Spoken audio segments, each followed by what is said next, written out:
বহু দিনৰ মূৰত আজি মই তোমালোকৰ লগত কথা পাতিবলৈ সুবিধা পাইছোঁ। আৰম্ভ কৰাৰ আগতে মই এটা কথা তোমালোকক কৈ থওঁ। আমি আজি পৰমাণুৰ নিউক্লিয়াছৰ চাৰিওফালে ঘূৰি থকা আমাৰ অৱস্থাৰ কথা নেপাতোঁ।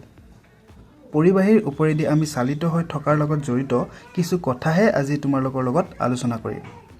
কিন্তু সেই বুলি আমি পৰমাণুৰ পৰা বিচ্ছিন্ন হৈ থাকিম বুলি নাভাবিবা। তোমালোকে জানা যে ধাতুৰ পৰমাণুৰ বহিঃকক্ষত এটা বা দুটা বা তিনিটা ইলেক্ট্ৰন থাকে। আচলতে ধাতুৰ বহিঃকক্ষত আমি মুক্ত অৱস্থাত থকাৰ দৰেই থাকোঁ।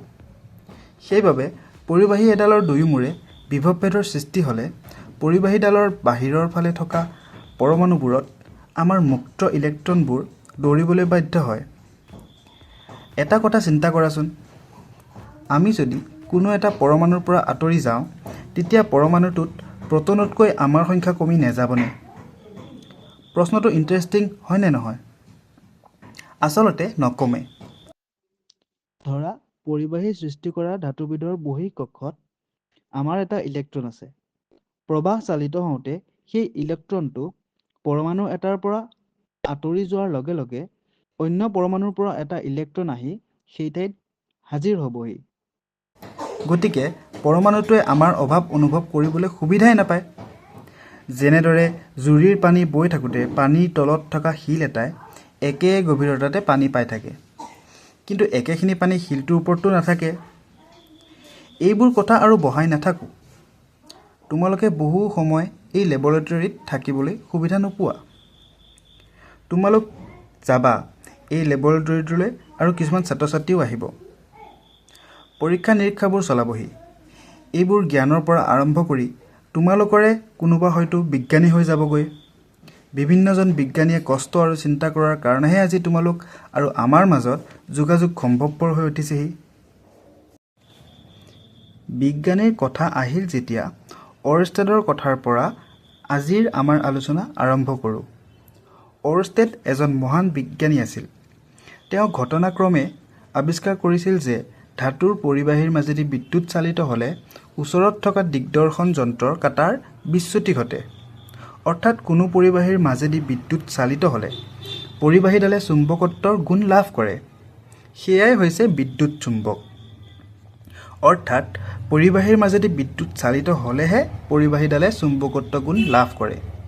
তোমালোকে এইটো কথা জানা যে পৰিবাহীৰ ওপৰেদি আমাৰ গতিয়েই পৰিবাহীৰ মাজেদি বিদ্যুৎ প্ৰবাহ। বিদ্যুৎ শক্তি ব্যৱহাৰ কৰি লাইট জ্বলোৱা হয়। ঘড়ীৰ কাঁটা ঘূৰোৱাৰ পৰা ডাঙৰ ডাঙৰ যন্ত্ৰপাতি চলাবলৈ মটৰ ব্যৱহাৰ কৰা হয়। এইবোৰ কথা জানাই। এই সকলোবোৰ কাম আমাৰ ক্ষুদ্ৰাতি ক্ষুদ্ৰ ইলেক্ট্ৰনৰ সহায়তে সম্পন্ন হয়। কিন্তু এইবোৰ কামত আমি কেনেদৰে জড়িত হৈ পৰোঁ, এই কথাখিনি আগুৱাই নিবলৈ প্ৰথমে চুম্বক আৰু চুম্বকত্বৰ বিষয়ে আকৌ কিছু কথা ক'ব লাগিব। তোমালোকে সকলোৱে স্থায়ী চুম্বকটো দেখিছা। মিস্ত্ৰীয়ে লোৰ ৰড ছেট কৰোঁতে খৰিৰ পৰা লোৰ গুৰি অকণমান গোটাই লোৱা। সেই লোৰ গুৰিখিনি এখন কাগজত মেলি লৈ তাৰ মাজত এডাল দণ্ডচুম্বক লাহে লাহে টুকুৰিয়াই দিলে দেখিবা যে লোৰ গুৰিখিনি চুম্বকডালৰ দুয়োফালে কিছুমান অৰ্ধবৃত্তৰ আকাৰত ধুনীয়াকৈ সজ্জিত হৈ পৰিছে। এইটো কথাৰ দ্বাৰা তোমালোকে সহজে বুজি পাবা চুম্বকে কিছুমান নিৰ্দিষ্ট পথেদিহে লোজাতীয় পদাৰ্থক ক্ৰিয়া কৰে। চুম্বক এডালে যিবোৰ ৰেখাৰে চুম্বকীয় পদাৰ্থৰ ওপৰত ক্ৰিয়া কৰে সেই ৰেখাবোৰক চৌম্বিক বলৰেখা বোলে। এই বলৰেখাবোৰৰ দিশ আছে দেই। এডাল চুম্বক খলা এডাল চুম্বকৰ ওচৰত ৰাখিলে দেখিবা যে বলৰেখাবোৰ চুম্বকডালৰ উত্তৰ মেৰুৰ পৰা ওলাই দক্ষিণ মেৰুত সোমায়। কথাখিনি ভালদৰে বুজি পালানে? মুঠতে এতিয়া এটা কথা বুজি লোৱা যে এডাল চুম্বক থাকিলে তাৰ উত্তৰ মেৰুৰ পৰা দক্ষিণ মেৰুলৈ ব্যাপী কিছুমান বলৰেখা থাকিব।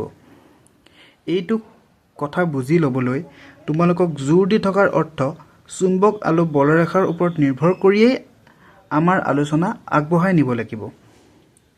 এইখিনিতে তোমালোকক এটা প্ৰশ্ন সোধোঁ।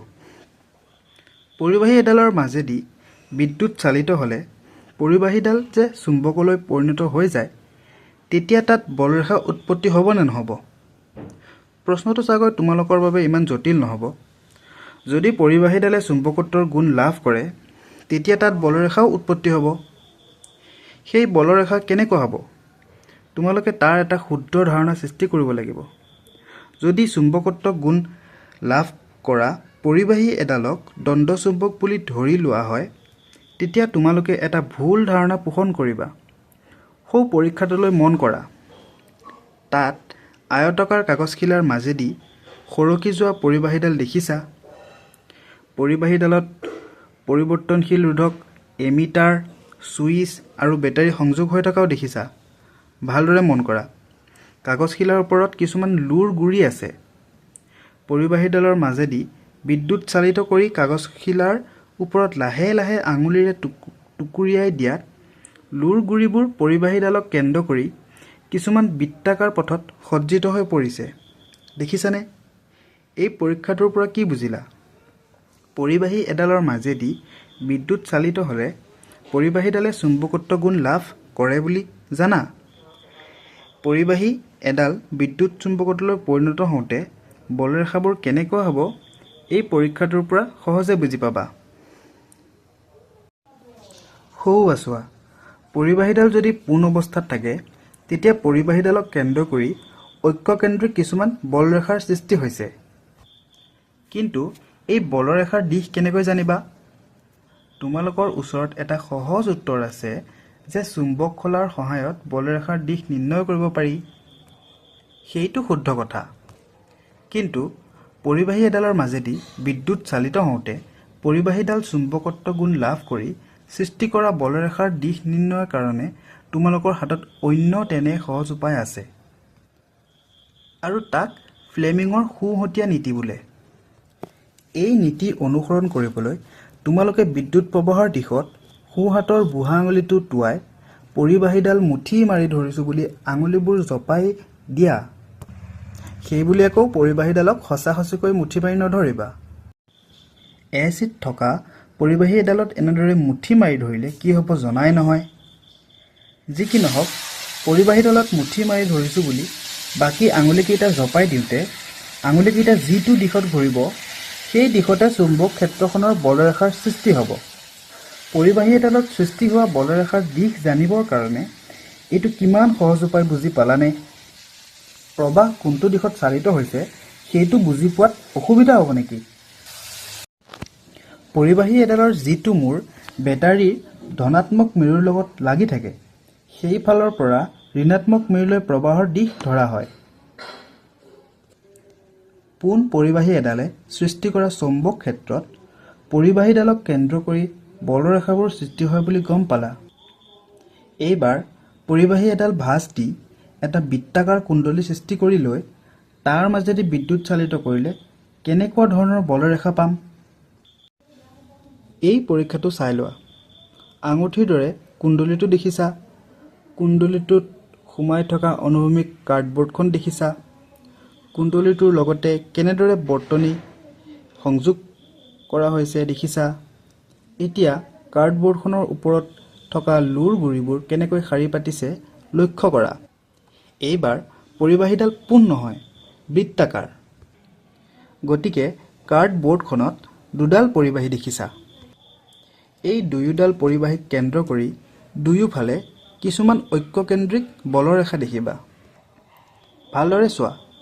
কুণ্ডলীৰ মাজভাগত বলৰেখাবোৰ কেনেকুৱা হৈছে মন কৰিছানে? আচলতে পৰিবাহীৰ পৰা দূৰলৈ বলৰেখাৰ বৃত্তবোৰ ক্ৰমে ডাঙৰ হৈ হৈ দুয়োফালৰ পৰা মাজভাগত সমান্তৰাল হৈছেহি। য'ত বলৰেখাবোৰৰ সমান্তৰাল হৈছে সেই ঠাইত সুষম চুম্বক ক্ষেত্ৰৰ সৃষ্টি হয়। অন্য এটা মজাৰ কথা মন কৰিবা। চুম্বক খোলা ব্যৱহাৰ কৰি এই বলৰেখাবোৰৰ দিশ নিৰ্ণয় কৰিলে দেখিবলৈ পাবা যে দুয়োফালৰ পৰিবাহীত সৃষ্টি হোৱা বলৰেখাবোৰ বিপৰীত দিশত ঘূৰি আঁতৰি যায় কাৰণে মাজভাগত সৃষ্টি হোৱা সমান্তৰাল বলৰেখাবোৰ একেমুখে গতি কৰে। পৰিবাহীৰ এটা পাকে সৃষ্টি কৰা কুণ্ডলীত সৃষ্টি হোৱা চুম্বকডাল কেনেকুৱা হ'ব জানানে? মুদ্ৰা এটাৰ নিচিনা পাতল চুম্বক এটুকুৰাৰ কথা ভাবা। এই চুম্বকডালৰ এখন পিঠিত উত্তৰ মেৰু আৰু আনখন পিঠিত দক্ষিণ মেৰু নাথাকিবনে? কুণ্ডলীটো যে চুম্বকলৈ পৰিণত হ'ল তাকো তোমালোকে মুদ্ৰাকৃতিৰ চেপেটা চুম্বক বুলিয়েই ধৰিব পাৰা। পাৰ্থক্য এটাই, মুদ্ৰাটোৰ মাজভাগ খালী হৈ নাথাকে, কিন্তু কুণ্ডলীটোৰ ভিতৰখন খালী। এতিয়া আমি এটা পাকৰ কুণ্ডলীৰ বিদ্যুৎ চুম্বকতে কথাখিনি এৰিমনে? তামৰ পৰিবাহী এডাল বহুতো পাক দি চুঙা আকৃতিত সজা এই কুণ্ডলীটো দেখিছা? এনেদৰে চুঙা আকৃতিৰ ঘনকৈ মেৰিয়াই ৰখা আন্তৰিক তামৰ তাঁৰৰ বহুতো বৃত্তাকাৰ পাকৰ কুণ্ডলীক ছলেনাইট বোলে। এই ছলেনাইটটোৰ মাজেদি বিদ্যুৎ চালিত কৰিলে কি হ'ব ভাবি চোৱাচোন। একে জোখৰ মুদ্ৰাকৃতিৰ কিছুমান চুম্বক এটাৰ ওপৰত আন এটা জাপি গ'লে গোটেইখিনি একেলগে এডাল দণ্ডচুম্বক সৃষ্টি কৰে। সেইদৰে ছলেনাইটটোৰ প্ৰতিটো পাক একোটা ক্ষুদ্ৰ ক্ষুদ্ৰ চুম্বক সৃষ্টি হৈ গোটেই কুণ্ডলীবোৰ লগ লাগি একোডাল দণ্ডচুম্বক হৈ পৰে। আমি পোন পৰিবাহী এডালৰ মাজেদি বিদ্যুৎ চালিত কৰিলে উৎপন্ন হোৱা বিদ্যুৎ ক্ষেত্ৰৰ কথাৰ পৰা আহি পৰিবাহী এডালৰ পৰা কেনেদৰে দণ্ডাকৃতিৰ বিদ্যুৎ চুম্বক সৃষ্টি কৰিব পাৰি সেইখিনি পালোহি। আমি যিবোৰ কথা আলোচনা কৰিবলৈ আগবাঢ়িছোঁ সেইবোৰ কথালৈ যাবলৈ কিমান দূৰ ঘূৰিব লগা হৈছে দেখিছানে? আৰম্ভণিতে বহুত সময় পাৰ হৈ গ'ল, কিন্তু সিফালে সৌৱা দেখিছানে? লেবৰেটৰীত অন্য এদল ছাত্ৰ ছাত্ৰী সোমালেই।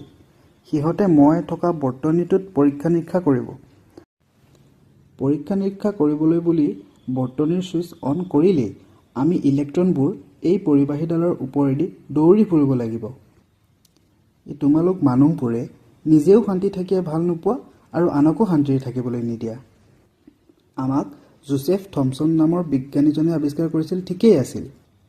তেতিয়ালৈকে আমি প্ৰাকৃতিক অৱস্থাতে থাকিবলৈ সুবিধা পাই আছিলোঁ, অৰ্থাৎ পৰমাণুৰ নিউক্লিয়াছৰ চাৰিওফালে ঘূৰি আছিলোঁ। ভল্টাই বেটাৰী আৱিষ্কাৰ আৰু তাৰ পিছত ফেৰাডে জেনেৰেটৰ আৱিষ্কাৰ কৰাৰ পিছৰে পৰা আমাক পৰিবাহীৰ মাজেৰে দৌৰাই বিজ্ঞানীসকলে মানৱ সভ্যতাকে সলনি কৰি পেলালে। কিন্তু সেই বুলি আমি ধ্বংস হৈ যাম বুলি বা আমাৰ প্ৰকৃতি ধ্বংস হৈ যাব বুলি নাভাবিবা। আমাৰ বিষয়ে মানৱ সমাজে ইতিমধ্যে সকলো কথা জানিলে বুলিও নাভাবিবা। অৱশ্যে আমাৰ বিষয়ে মানৱ সমাজে যিমানেই জানিব আমি সিমানেই ধন্য হওঁ। সেইবাবে তোমালোকক এইবোৰ কথা কৈ আছোঁ। ইয়াৰ পিছত আকৌ সোনকালেই লগ হ'ম। ছাত্ৰ ছাত্ৰীৰ সৌটো দল আহি পালেহিয়ে। আমিও দৌৰিবলৈ সাজু হওঁ। আজিলৈ বিদায়।